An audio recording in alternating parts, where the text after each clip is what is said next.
حضرت حفصہ رضی اللہ تعالیٰ عنہ فرماتی ہیں اللہ کے نبی علیہ السلام نے اپنی زندگی میں 4 کام کبھی نہیں چھوڑے ہیں۔ نمبر 1 عاشورہ کا روزہ کبھی نہیں چھوڑا۔ نمبر 2 ذی الحجہ کے 9 دن تک کا روزہ کبھی نہیں چھوڑا۔ نمبر 3 ہر مہینے کے ایام 20، 13، 14، 15 تاریخ کا روزہ کبھی نہیں چھوڑا۔ نمبر 4 فجر سے پہلے کی سنت 2 رکعات کبھی نہیں چھوڑے ہیں۔ یہ 4 کام بڑے اہتمام سے اللہ کے نبی نے کیے ہیں۔ ان میں 3 کام روزے سے متعلق ہیں، ذی الحجہ کا روزہ، محرم کا روزہ اور ایام 20 ہر مہینے کی 13، 14، 15 کا روزہ۔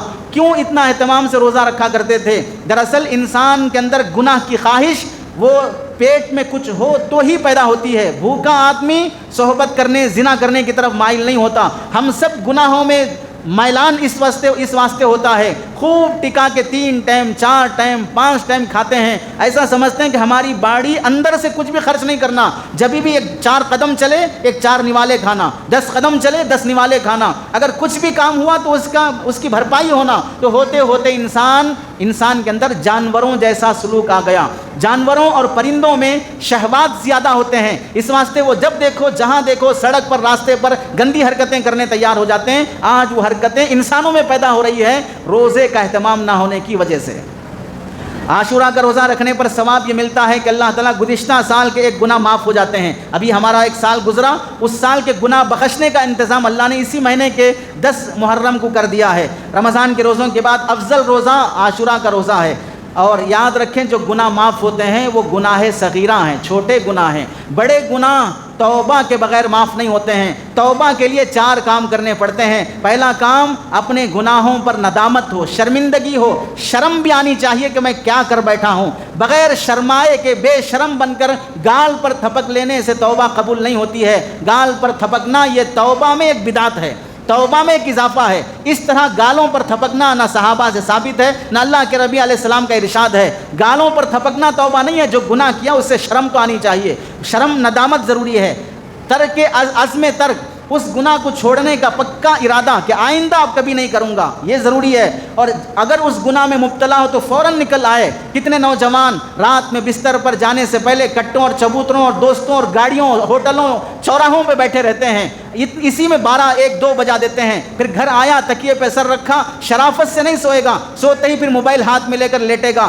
2 منٹ 5 منٹ 10 منٹ ریل دیکھنے کی نیت سے، فیس بک دیکھنے کی نیت سے، چیٹنگ کی نیت سے 2 گھنٹے اس میں گزر جائیں گے۔ کتنے نوجوان ہیں اگر ان کا حساب اللہ تعالیٰ کر لیں، اس مہینے کی تاریخ میں کون سی رات ایسی جس میں تم موبائل دیکھے بغیر سوئے ہو؟ کون سی رات ایسی جس میں تم کسی گندی اور بے حیا لڑکی کے جسم کو دیکھے بغیر سوئے ہو؟ کون سی رات ایسی ہے جس میں آنے والی گندی تصویریں، گندی فلموں کو زوم کیے بغیر دیکھے سوئے ہو؟ ایک رات بھی شاید ہمارے نوجوانوں کی خالی ملے۔ ایسی راتوں کے ساتھ جب نوجوان سوتا ہے، موت کے فرشتے آئیں، روزی کے فرشتے آئیں، تو اس کی موت لینے کے لیے جنت کے فرشتے آئیں گے کہ جہنم کے فرشتے آئیں گے؟ اللہ کے نبی علیہ السلام نے سونے سے پہلے کی دعا، تسبیح فاطمہ، سورہ فاتحہ، معوذتین، آیت الکرسی، یہ سب پڑھ کر سونے کا جہاں حکم دیا ہے۔ آج ہمارے طبقے سے پوچھ لیں کتنے مسلمان مائیں اور بیٹیاں، مرد اور عورت ہیں جو صرف سونے کی دعا بھی پڑھ کے سوتے ہوں؟ سورہ فاتحہ تو دور کی بات، آیت الکرسی تو دور کی بات، یہ تسبیح فاطمہ تو دور کی بات۔ وہ مقدس شخصیات، صحابہ اکرام، صحابیات، ازواج مطہرات، وہ اتنے بخشے بخشائے ہو کر یہ اذکار کا اہتمام کر کے سویا کرتے تھے۔ ہم گناہ پر گناہ کرتے ہوئے سونے کی دعا نصیب نہیں ہے، اٹھنے کی دعا نصیب نہیں ہے۔ دعاؤں سے خالی قوم مصیبتوں سے کیسے خالی ہو جائے گی؟ پریشانیوں سے کیسے خالی ہو جائے گی جب تم نے دعا مانگا ہی نہیں ہے کہ مجھے مصیبت نہ آئے؟ تو اس مہینے میں فجر سے پہلے سنت کا اہتمام، آپ علیہ السلام تو پوری زندگی نہیں چھوڑے ہیں۔ ہمیں فجر بھی نصیب نہیں ہو رہی ہے، جماعت سے نصیب نہیں ہو رہی ہے، قضا پہ قضا ہوتی جا رہی ہے، احساس جرم بھی مر گیا ہے، یہ شرم بھی ہمارے اندر سے مر گئی ہے کہ میں فجر چھوڑ رہا ہوں، کتنے سالوں سے چھوڑ رہا ہوں، کتنے مہینوں سے چھوڑ رہا ہوں، کتنے مہینے ہو گئے میں فجر کی نماز جماعت سے مسجد میں پڑھے ہوئے، یہ احساس بھی مر گیا۔ تو اب اللہ کے نزدیک روزانہ صبح باغی بن کے اٹھ رہا ہے، اللہ کا دشمن بن کے اٹھ رہا ہے۔ ایک فریضہ جو دیا گیا تھا اتنے مہینوں سے چھوڑ کے سو رہا ہے، ایک سجدہ جسے شیطان نے انکار کر دیا تھا، زندگی بھر نہیں قیامت تک کے لیے ابلیس اور ملعون ہو گیا، ایسے کتنے سجدے میں روزانہ صبح کے چھوڑ کے سو رہا ہوں۔ اس مہینے کی برکت سے ان چیزوں کا اہتمام۔ عاشورہ کا روزہ اللہ کے نبی علیہ السلام حدیث میں حضرت عائشہ رضی اللہ تعالیٰ عنہ فرماتی ہیں رمضان کے روزے فرض ہونے سے پہلے اسلام میں عاشورہ کا روزہ ہی فرض تھا، بعد میں رمضان کے روزے فرض ہوئے تو عاشورہ کا روزہ نفل ہو گیا۔ سب جانتے ہیں کہ جو روزہ فرض ہوا تھا کسی زمانے میں وہ بڑا فضیلت والا ہوتا ہے ان روزوں کے مقابلے میں جو کبھی فرض ہی نہیں ہوئے تھے، اس لیے دوسرے نفل روزوں کے مقابلے میں عاشورہ کے روزے کا اہتمام کرنا چاہیے۔ دوسرا کام جو عاشورہ کے دن ہمیں کرنا ہے وہ ہے اپنے اہل و عیال پر خوب خرچ کرنا۔ 10 محرم کے دن اپنی بیوی پر، بچوں پر، ماں باپ پر، بیوہ بہن پر، بیوہ بیٹی پر، اپنے خاندان کے محتاج ضرورت مند افراد پر ابھی سے پیسہ جمع کر لو۔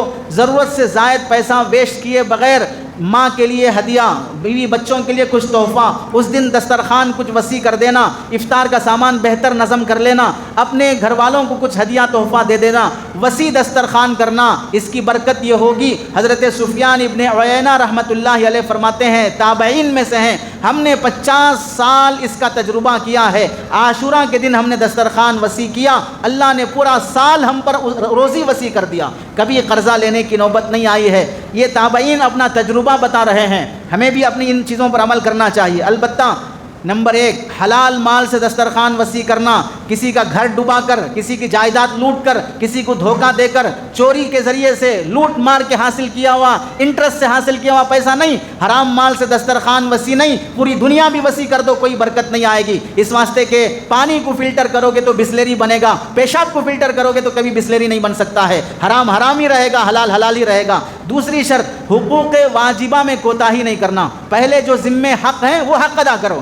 قرضہ لے کے بیٹھائے، ایک سال ہو گیا، 6 مہینے ہو گئے، ٹلاتے ٹال مٹول کرتے آ رہا ہے، اور عاشورہ کے دن اپنی بیوی بچوں کا دسترخوان وسیع کر رہا ہے، ادھر پڑوسی کی بددعائیں ہیں، قرض خواہوں کی بددعائیں اور گالیاں ہیں، ادھر دسترخوان وسیع ہو رہا ہے، کوئی برکت نہیں آئے گی۔ پہلے حقوق واجبہ ادا کرے۔ نمبر 3 اسراف سے بچے، فضول خرچی سے بچتے ہوئے خرچ کرے، ضرورت اور لمٹ کے حساب سے خرچ کرے، حیثیت کا لحاظ رکھے، حیثیت سے آگے نہ بڑھے۔ چنانچہ نمبر 4 قرض لے کر دسترخوان وسیع نہ کرے، حیثیت ہے تو وسیع کرے، نہیں ہے تو قرضے ہرگز نہ لے۔ قرضے لینے کے بعد قرضہ لیتے ہوئے ایسا لگتا ہے جیسے بچہ اپنی ماں کا دودھ پی رہا ہے، اور قرضہ دیتے ہوئے وقت ایسا لگتا ہے جیسے بچے کا دودھ چھڑایا جاتا ہے۔ بچے کا دودھ چھڑانا کوئی آسان نہیں ہوتا، روتا ہے، چلاتا ہے، ماں کو کچھ نہ کچھ علاج کرنا پڑتا ہے۔ ایسے ہی قرضہ واپس کرتے وقت ایسا لگتا ہے گویا کہ دودھ چھڑایا جا رہا ہے، گالیاں، کورٹ کچہریاں، کیسز، ایک دوسرے کے دست و گریبان۔ قرضہ لے کر دسترخوان وسیع نہ کرے۔ نمبر 5 مخصوص قسم کے کھانے کی تعین نہ کرے،